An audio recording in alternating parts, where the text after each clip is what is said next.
Welcome to another episode of T-Dub's Film Room, brought to you by thebarnauburn.com.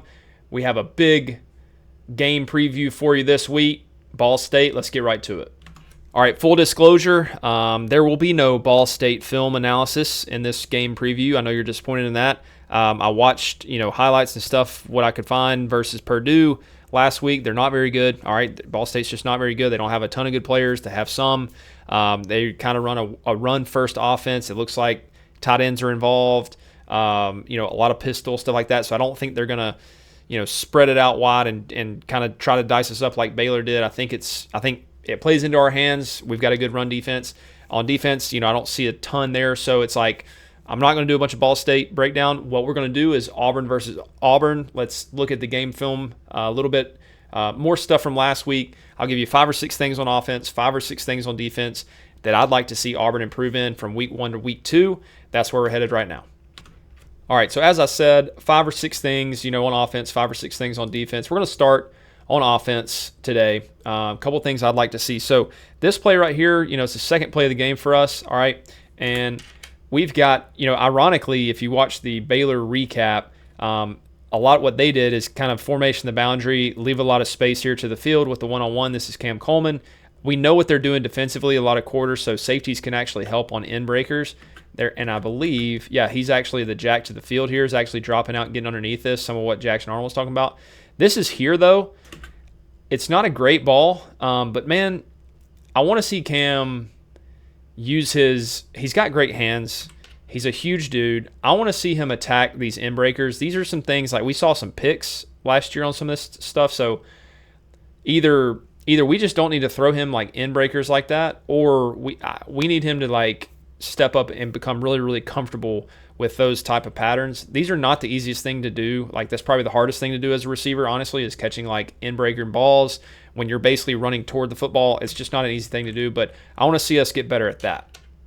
All right, something else I like, I think, because we only threw for 100-something yards, people act like we just didn't execute any like passing game at all. This is a nice little, 3-man route with a tight end kind of check release here, a little play action. 3-man route, probably some kind of a shot with a check release from the tight end. Man, great pass pro, right? Again, I've been kind of, loving Xavier Chaplin. What does he do? He just handles people all the time. But Jackson looks super comfortable, gets to the top, nothing there. Defense is kind of bailing out. Fine. Throw it down to the tight end. No problem. I want to see some more of this stuff. Hey, let's call some shots. We'll talk about that in a second too, but let's call some shots and let's trust Jackson that if whatever's not there, he'll either check it down to a guy like this or he'll take off and run and make a positive gain. All right, now, having said that, here's, this is going to be a coaching point in the meeting, okay? So what do we got? We got a play action here. Now, we're going in toward the halftime. We moved the ball, got across midfield here. It's pretty good. We got a little play action game here. The tight end is not a check release, probably because of the picture here.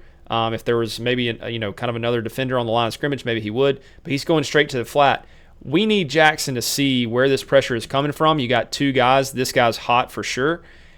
The general rule, the general principle here is replace the blitzer. Okay, now a lot of times in football nowadays, because quarterbacks would just eat this up. Maybe they'll trap the corner behind the nickel defender that's blitzing, and then you can get in a lot of trouble here. But the corner's given some drop here, and by the time Jackson gets to the top of his drop, I think we can definitely replace the blitzer, get this out to the flat here, all right, and we'll be okay. Now, look, I really don't even hate his initial decision because maybe he's in his line of sight and he doesn't want the guy to pick it off or tip it. That could be a problem. But then he tries to throw it late. So, again, there's going to be coaching on this during this week.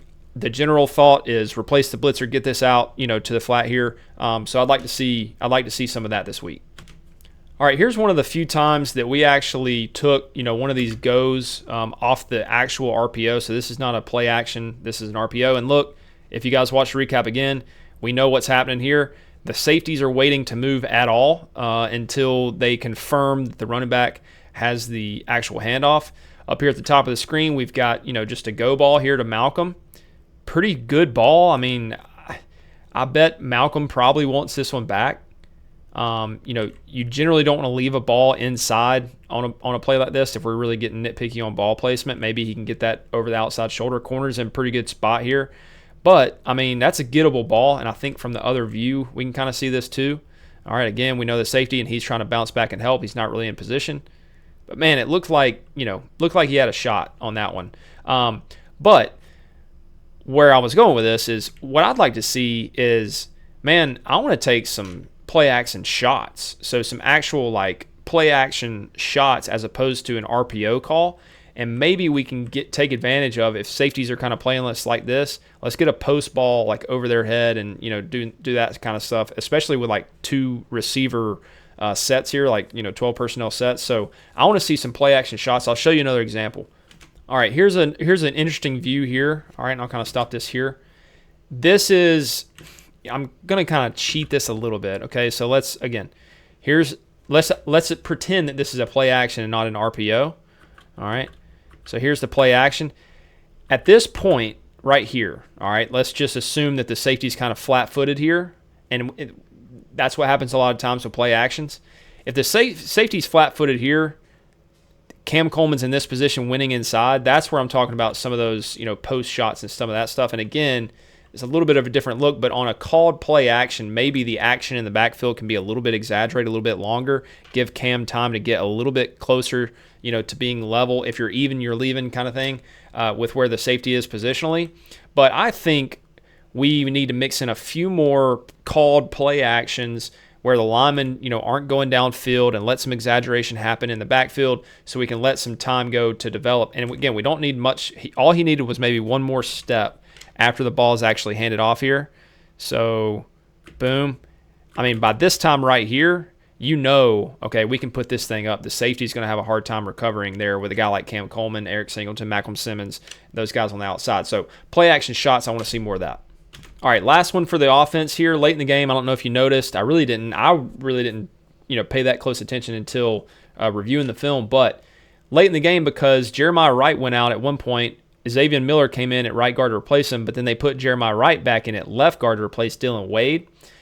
This combo on the left side, we looked at how good I think Xavier Chaplin did at run blocking. We know Jeremiah Wright can be a dominant run blocker. Watch what happens over here. Boom, boom, okay? The only reason this wasn't a massive play is because we really don't have anybody for the front side linebacker here, or I guess what becomes the front side. Maybe this is, I guess, technically the back side. Too Tall tries to get over there. All this kind of crashes down. But what if, just imagine this, what if we actually call it kind of this way and allow Frazier here to be more like an insert guy for that, I guess you could call it a backside linebacker. So almost like a split zone insert. Let Chaplin kind of kick that guy out, kind of fan block these two guys. But, man, there is some domination going on in this drive when we have, look what Jeremiah Wright absolutely rolled that dude up, okay? So I'd like to see some of that. If they're going to play on the same side, I think it'd be a good idea to kind of test that out a little bit, because I think that could be a dominant side of the line of scrimmage for run blocking specifically. All right, let's go right to the defense, okay? We got a few here again, 5 or 6. This is not a fun play for us to look at. All right, we got wide splits. The twins over here. You have the H-back we have to kind of account for on the third level. But they're widening us out, and I don't know if it's Amaris. I don't know if it's Woodyard here. Somebody's got to have contain, this last gap over here. Everybody kind of sucks inside. All right, so you can see where he's headed. And then, Jaquez coming up, like we got to get him on the ground right here, okay?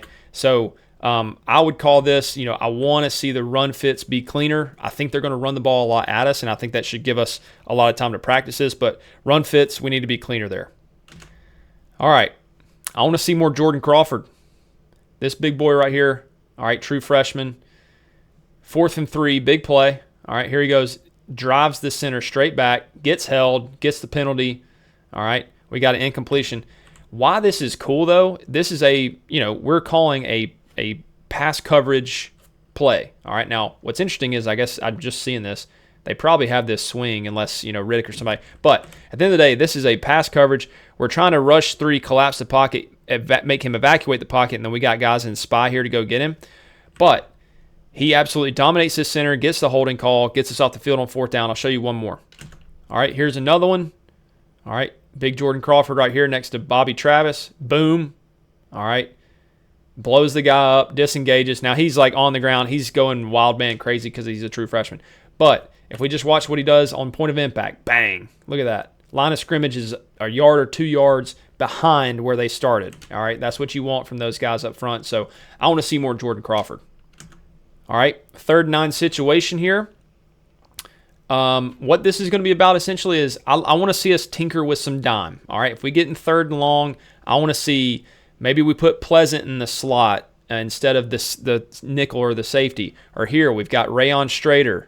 All right, he didn't play a ton. That's great pass defense right there, man. I mean, we don't really have a safety that's really helping us out. He's more of like a quarters type or something, maybe just playing raw, just a free safety with complete freedom. But he's one-on-one, and there's nobody back here, and he does a great job of defending the pass without pass interfering. So I want to see Strader, Pleasant, Lee, Crawford. Maybe there's a set where we can get them all on the field at the same time, right? Something where we can have more guys who are coverage guys on the field together. Strader, I'd like to see play a little more. He was pretty good. All right here, kind of similar to Jordan Crawford. This is almost more like I just want to do like an appreciation here. Bobby Travis, man, is just, he never gets any credit. He's double team. He gets off the double team. Him and Kieran, all right, doing a good job setting the edge, disengage, bam. Those two, that right there, just watch the violence. All right, Bobby Travis, boom, boom, Kieran. And then you got Caleb Harris coming up, sticking his head in there too. There are people across the state that would love to see this, all right, no matter the opponent. So this is like a Bobby Travis appreciation. I want to continue to see more of it, and I think people just need to talk about him more. He's a good football player. All right, now, going back to, again, intensity and effort. Watch what's happening here. Shooting through the gap, shooting, bang. Amaris Williams punching people. Big stick here from Champ Anthony, all right? Good finish here from Eric Winters, the true freshman. Bang, right? There's a lot to like here, but you got Blockton coming, all right, because they're pulling. There's nobody to block him. You'd love to see him finish that. You'd love to see Elijah Melendez, the true freshman, all right? Great job not letting the, as an apex defender, not letting the slot guy, get hands on you there. Boom, good recognition. Finish it, right? But I want to point this out. There's 2 plays, this one and another one. Eric Winters, true freshman safety. Bang, all right? Big old kid, right? Physical kid. I like what he's doing right here. I like what he did a lot in that game. He played more than, honestly, I anticipated. I'll show you something else he did that I like too. All right here, there's a lot to point out. You've got a nickel blitz here from Sly who gets the holding call. You got Atkins flying in here, all right, and he would be a free man. In terms of the pass pro, you got Melendez on the field, all right, but right here, Eric Winters, again, the true freshman safety, he wasn't that far, all right, from getting this ball. And this is a holding call on offense, meaning if he catches this pick, that's a pick. So my point with these last 2 clips, I want Eric Winters to keep showing up. I want to see what he can do. Champ Anthony's going to be out with the thumb. Let's see what Winters can do. And I want to see more Anquan Fagans, obviously new boy Fagans.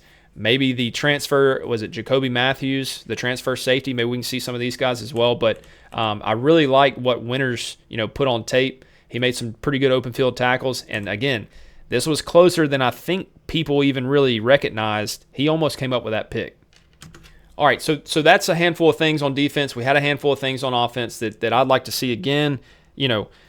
Cam Coleman on the in-breaking routes, I'd love to see us just execute some of those a little better. Some dropbacks and check downs and just let Jackson kind of feel that out a little bit. Replacing the blitzer, we looked at that. We got the play action shots. Think about what we did last year versus Oklahoma. The shot play to Malcolm Simmons, the post over the top. Some of that kind of stuff I'd like to see. Because even with quarters coverage is kind of what you want for a play action shot, to be honest with you. And then the idea of Chaplin and Wright being on the same side and what that can create for run blocking, I think is very intriguing to me. I want to see more Jordan Crawford, better run fits. I want to see, everybody wants to see some change up in the personnel in terms of, 3rd and long packages, more dime, more corners on the field that can help us with coverage. I want to see what that looks like. Bobby Travis, I love. I want to see Elijah Melendez finish some of those plays that he was really close on, and I want to see Eric Winters kind of, continue to come on with some other safeties as well. So that's what I'm looking forward to for this week versus Ball State. This is an Auburn versus Auburn week. This is, for us to get better from week 1 to week 2. I anticipate us being fired up. It's first home game, night game. I don't see any problem coming in terms of lack of focus or intensity. I think we're going to be right this Saturday. Next Saturday will be the one you worry about. The morning kick, South Alabama, the week before we go to Oklahoma. That would be the one I would worry about. We'll talk about that next week. Looking forward to do the recap for Ball State as soon as that one comes available. But as always, guys, keep it locked right here, thebarnauburn.com, and of course the YouTube channel, T-Dubs Film Room. And until next time, y'all be good.